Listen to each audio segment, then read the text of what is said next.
Ene Abronye DC ene ne lawyer se kokopie mu ewo high court ense Abronye ne abuse anase ne allegations are of filing against court na judge no abusua ne nsem no eda so court ene okokopie mu ewo court na ene okokopie mu court no okose enka okwa kusiki variation of ne bail condition no na abusua Abronye ne lawyers kopie mu ewo court no Abronye DC ne application or the PM wo court no abusua yabo atu agu a enye asem keto akwa ananka opese saa ne traveling document ene ne visa ne passport a court no de omunsato so nanka okọ ama court no release de amana okoko PM no echese court no omse omunje mu mane ne nje mu mane china na court ne sanso kire se objection a Abronye this ne lawyers no omu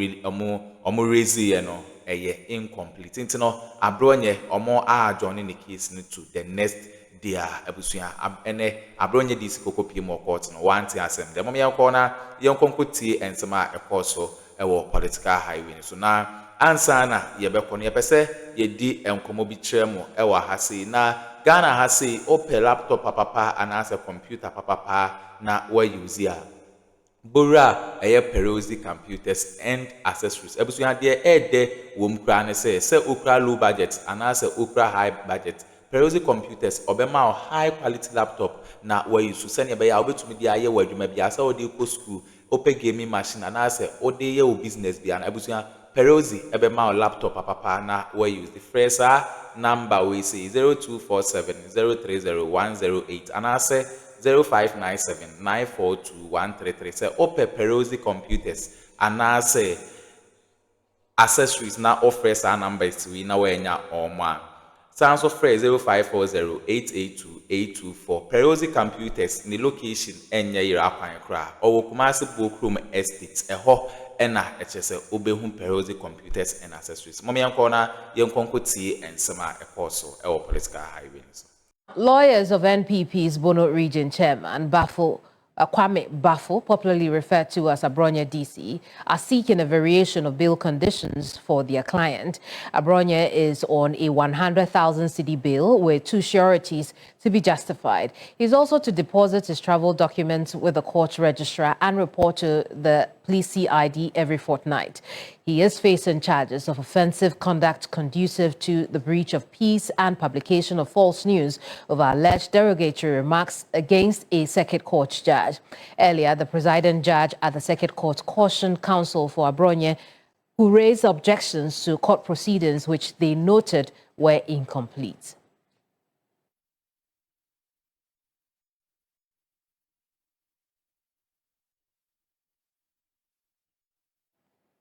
Let's connect now with Lord Edwasare, who's a court correspondent on this matter. Lord, what else can you tell us about the attempt to vary the bail conditions for Abronye? Did it work? Unfortunately not, Kemini. So basically, Abronye and his lawyers came to court today seeking to vary the bail conditions. We understand has to do with him depositing his travel documents to the court registrar. In the bail variation application, which is yet to be moved, they are seeking that his passports and travel documents essentially be released to him for medical reasons, among other things. Now, when the case was called today, the court indicated that they had just been served with that, with those processes, and then the prosecution in the matter had also indicated that they had filed an affidavit of opposition, which they had also served to the court. So the court asked that they will have to adjourn the case to basically assess and go through the documentation of the processes which has been filed by the lawyers for Abronye as well as the prosecution. And so the case has been adjourned to Thursday for the motion to be heard and then ruling on the matter. But even before the High Court case, there was a bit of drama at the Circuit Court. You remember that Abronye was remanded into BNI custody over charges of publication of false news, and then one other charge that has to do with stirring up the public with regards to making alleged derogatory remarks concerning a circuit court judge. Now, Abronye was before that circuit court judge, and then the lawyers raised issue with court proceedings from the last time they were in court. Now, this was their case. They indicated that the last time they were in court, the circuit court judge had, in his ruling, had indicated that Abronye be remanded into BNI custody until the final determination of that matter. Now, the initial ruling was that he would be remanded into prison custody, but the lawyers appealed that and then pleaded with the court, and so that was changed to BNI custody. Now, this was what the lawyers say they had, but when they were served the court proceedings of the day, that portion of the ruling indicated that Abronye was to be remanded into BNI custody until the next adjourned days, essentially meaning that he was supposed to be having remanded for 2 weeks. Now, they raised objections to the court proceedings, essentially alleging that the details that happened in court was not what was captured by the court proceedings. Now, the presiding judge in the matter took that indication that the allegations they were making were in that amounted to forging judicial or court documents, and that has serious implications. Now, because of that, the judge then caused the clerk to bring back those proceedings, and then he read it in open court. Now, in open court, it came out that the ruling had to say that the Abronye be remanded into BNI custody until the next adjourned date. Well, it would appear we lost Lord Addo Asare on that connection to court, but we can take a listen to Abronye and his lawyer. Here, take a look.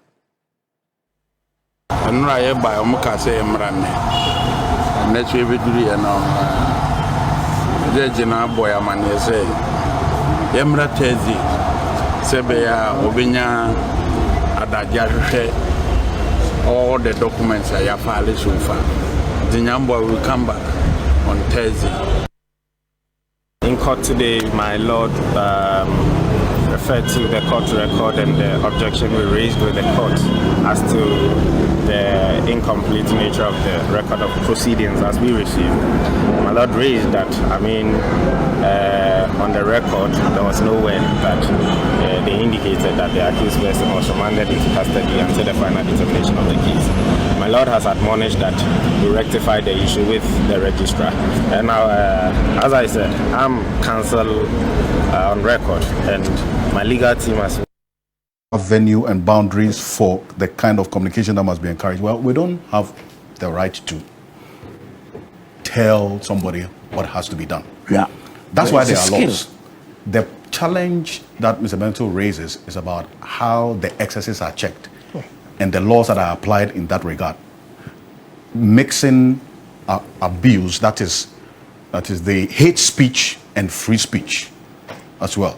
That's where Dr. Emmanuel Bombande draws the line, and I think it brings a certain level of clarity to what we're talking about, that we have mixed both hate speech and the right to free speech and the advocacy that people should not be punished for speaking their minds.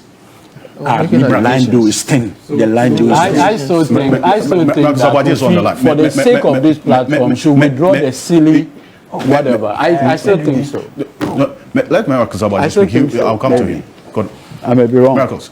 So, Alfred, now you are my lawyer. The right. fact is that I don't understand what you're talking about. in this country, to put it bluntly, we are all hypocrites. That is how I'm putting it. We are all hypocrites. Eduji is a hypocrite. Kofi Bento is a hypocrite. He have condemned you people, and I've condemned them too. I think I am the only person that is not a hypocrite. And I'll explain to you why. Don't interject me. I'll explain to you why. You see, me, I know I have a very big mouth. So everything I say, I make sure that I am very sure that tomorrow, either I will say the same thing or I'll keep quiet. Edudi hasn't done that. This government, this president has gone after free speech. There is no other way of putting it. He has, in fact, it's a presidential policy. The man said that he is even going to use our IPs to identify us and find us where we are. You see, when you want to control my speech, it's not free. Free speech and hate speech are not the same. They are not close. They are two different things. So let's not attempt to draw some parallels or cousins between them. They are different. And irresponsible speech is different from if you want to control what I say, then there's no free speech. It means that before I speak freely, I must filter it and be sure it will please you, or you accept it. And there's a reason why I say that. There is a letter written to Nana Danko Akufo-Addo by President Mahama, then opposition leader, and has been shared on Addo's WhatsApp, Facebook wall. That's why I'm saying he's a hypocrite. And he accepts it. He knows why I'm saying that. February 11, 2022. And when we finish, he has to change the settings on his Facebook. It makes it difficult for me to search. There's a way he has to do it so that it's easy. I'll show him. This is what, this is President Mahama. Dear President Akufo-Addo, I'll just jump them. I am appalled at the growing criminalization of speech and journalism in Ghana under your watch in this 21st century. Then he goes on to itemize some of the things, and I'll pick two issues that he itemizes. One, he picked an issue of Captain Smart that had been picked up by the police for inciting an uprising by the Ghana army at Parliament and calling for a Rwanda kind of situation in Ghana. He cites it as one of the things that he's appalled that the Akufo-Addo had gone, and he calls Akufo-Addo out because the police had gone in to pick Captain Smart. Is here, the letter is here. Oh. So let's accept that. Let's accept that. It's on there. No, it's here. It's on Addo's wall, February 11, 2022. Let's accept that. The president today actually makes all of us understand from this that he is the one that is gone after these 17 people and not the police, per this analogy. And let's accept that. Number two, he goes on to now reference Mahama Banye, and a journalist, another journalist, who had also been arrested. And hear me clearly what he had done. The police had arrested him and is on Addo's wall for alleging on his show that Nana Danko Akufo-Addo had met some 7 Superior Court judges ostensibly to plan with them so that should there be an election petition at the Supreme Court, they will skew it for Nana Danko Akufo-Addo. Is there. The president then goes on to name and list several issues and cases of arrests of citizens that had made, speeches and all of that, like we are experiencing today. I have never, in my entire political career, ever stood anywhere to support the police going to arrest anybody. Not when Akufo-Addo was president, not when Kufuor was president, not now. Listen, when President Kufuor was president, when President Rawlings was president, when even I was MPP and I was TESCON, we used to walk from Legon to the council with our botos and our shorts down there, protesting and demonstrating against the president. It's today that students don't demonstrate. Those times we joined the demonstration, and we were all on Legon campus together. We joined the demonstration when the vandals descend without even knowing what it's about. And by the time we realized we were at castle, protesting and demonstration, that was even time when President Kufuor was president. I am never on record. That's why I'm saying I'm not a hypocrite. In fact, I am on record on my Facebook wall for calling out the Ghana police for arresting people when the Akufo-Addo was president. Me too, so it's there, it's on my wall. I have always been against that. So I can speak freely. But he can't. Because when I go to his wall, there are several posts he has shared when the Akufo-Addo was president, where he was expressing displeasure for the police arresting people for making certain commentaries against Akufo-Addo, including even people who may have said things against the First Lady, like we have experiencing with some 17. Yes, and he was against it. The problem I have with Addo and all the other people in NDC today is that you might as well have kept quiet. Because all these things that are happening, which I admit, under the MPP, the police had done similar things, are the same thing happening now, which you spoke against. Now, you see, the question and the point I'm trying to find out today from Honorable Bombardier is that this whole hate speech and free speech and responsible speeches, is it only when it's against people in government? And after, please give me a little time, I beg you. Is it only against people in government? I'm saying that because I am always on TV and radio, and I don't know when I'll fall foul to some of these things. So I want to have my time. Why is it that my presidential candidate, Dr. Mahamudu Bawumia, is insulted by people in the NDC from morning till evening on TikTok? I have the names, I have the videos. Okay? That the police are there on TikTok. They are cyber security unit. They are there on TikTok and Facebook. But I have never, for once, seen any of these NDC guys picked up or arrested for inciting violence against Dr. Mahama Bawumia. We are in this country, when there's a gentleman in the US who came into this country, got national security protection, driven to the Supreme Court, when there was warrants and things against him, then he was let go. And this is somebody that has insulted every chief in this country, has insulted even the president, this president. Yes. Every presidential candidate in this country. He has gone after every judge, gone after every pastor, gone after every chief, gone after the president. He has said it openly that he made the president of this republic and that he can bring him down. He walks freely. So don't come and talk to me about laws and hate speech and, you know, we are hypocrites. It is only when we think it benefits us, and there's a certain reason why that is happening. We are beginning to have a certain herd immunity mindset when it comes to how we treat our citizens. Why are you treating me, Miracles? Not as a citizen of this country, but because I am MPP. I am a Methodist, I am MPP, I'm a Guan. Why are you putting me in a herd? Why are you putting me in a group? If I commit a crime, hold me solely responsible. And treat me according to what the law says you should treat me. Alfred, it's a very dangerous thing we are setting for ourselves.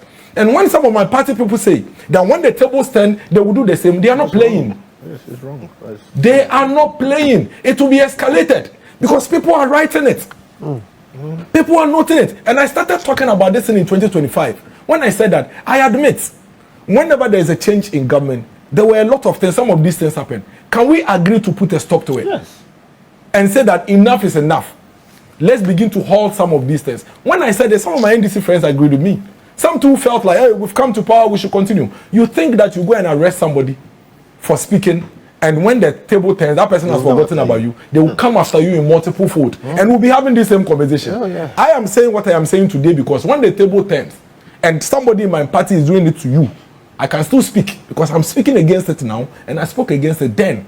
Why are we doing this to ourselves, Alfred? Okay. That we say we have a law that says that nobody is above the law, including the judge. Well, we know in this country when judges took goats and money as bribes and skill judgment. Have you gone to the magistrate courts and the small courts in the district before? I was an MC. There were occasions that I went to those courts. You weep when you see how citizens are being treated in those places where there are small lawyers, and some of them don't even have representation. So the reality is that indeed there can be judges that can be political. They are not above the law. If you are a judge and I have a case before you, and I think that you are singling me out and you are trying to use your position to come after me, there is a law that allows me to call you out and even petition and get you removed.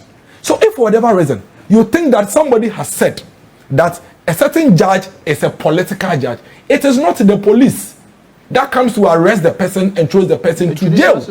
I am saying this because I'm saying this not because I support what the person has said. Hear me well. I am saying that whether you are the president, you are the chief justice, you are whatever it is, when somebody comes after your person or your integrity, the laws are there. It doesn't include police kidnapping me and putting me in jail. It says that I should take you on and let you prove how I became political. And if you fail to do that, the laws will punish you, which if it includes jailing, you are jailed. But the situation where we find ourselves today, that if the thing goes against people in government, then we weaponize it and call it hate speech and peddling falsehood. That is the danger that Miracles, I am worried about, and I think Addo should also worry about. Now, Alfred, let's look at all the 17 issues.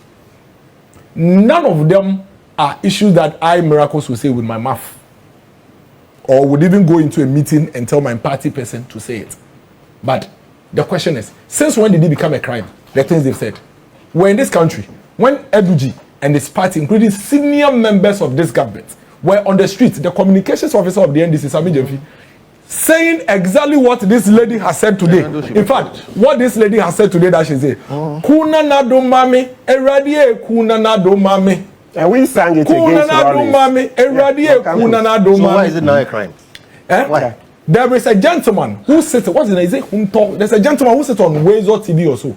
He said it in plain language that he is surprised that Addo is not dead. God should kill him and that God should just kill him in a plane crash. So today, if you are showing so me... So how should all these be dealt with? No, so I'm saying that if you are showing me... So if you are showing me these cases, and today you are in government, your conversation shouldn't be that, oh, they've done something, the law should... You are hypocrites.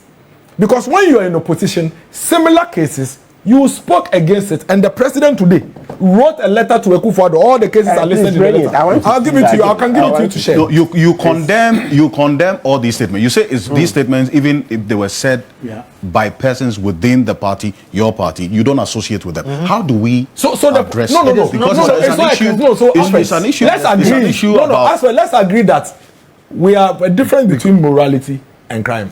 Yes. Absolutely. I am a Methodist. And civil wrong. Okay, I have went to Sunday school, went through. I can disagree with you. I can debate with you. I'll never insult you. It doesn't mean that another person doesn't reserve the right to insult you. That is his business. So for some other citizens, they want to insult you. They do. The point is, if I insult you, is it a crime? If I say you, the judge, you are political. There's no crime. I'm not supposed to be in jail for even 30 minutes. I'm supposed to be sealed by you. Yes. You understand what I'm saying? If I say that the boss should kill the president, I would never say that in my life. Never in my life would I say that. But if somebody says that the boss should kill the president, it is not a crime. Oh, I wish you were there. Or I wish that Eddo is dead. It is not a crime. If Eddo, even for whatever reason, feels slanted, it is not up to the Ghana police to go and bundle the person and put in jail. It is up to Eddo to come and seek redress and deal with the matter with you. My worry is that, is the police for all of us? Or it is only when the issue is against the MPA CEO or the boss MD that the police feels that it is of national security threat. Otherwise, even as we speak today, there are people that in the last 3 days that have issued threats, insults against other citizens of this country. And that is why I said that we are building a certain herd immunity mindset. That when people are being treated under the laws of Ghana, we don't treat them as citizens, but we treat them based on the groups and the organizations that we believe in. So somebody has said something. This young lady, and I wrap up, has said something distasteful. You want to deal with it. Why are you saying that MPP people? She's a citizen. Okay. Why are you saying that MPP people? Why are you saying that the MPP? She's a citizen. What does the law say about dealing with a citizen? This thing, that we are saying this slowly, and we are playing with it like that. We will be here one day. There will be another rogue policeman under another government that will come for you, Alfred. So using the same principle. Hold on. I was arrested like that. You remember when lawyer Martin Kebu used to be here every Akufo-Addo OSP. The day he was arrested by the OSP in the way that he found rogue, you saw the way he was all over the place and writing. Okay, thank you. Now the reference you made about the person on the Wezo TV, I've just received a message from the person with the name George Tay says Hunter has never come to Wezo TV before. So please correct. I mean, I've gotten the name wrong, but there's a video. I think that's just a correction. No, I know. But Alfred, I'm saying that you made the point. I'm making a call. I'm making a call on the president. I'm making a call. The call I'm making on the president is that on February 11th, 2022, he had a very good reason to write a letter to the then president. Let's share it. That letter. Okay. No, it's not going to be your last comment. No, but let me wrap up well. Let me wrap up well. I'm not going to come back to you. Let me wrap up well. He wrote a letter to the then president Akufo-Addo, and it was a very passionate letter, talking about free speech and giving examples of what he feels were attack on free speech by the president. Eddo published it on his wall, and the letter is here. I'm begging him.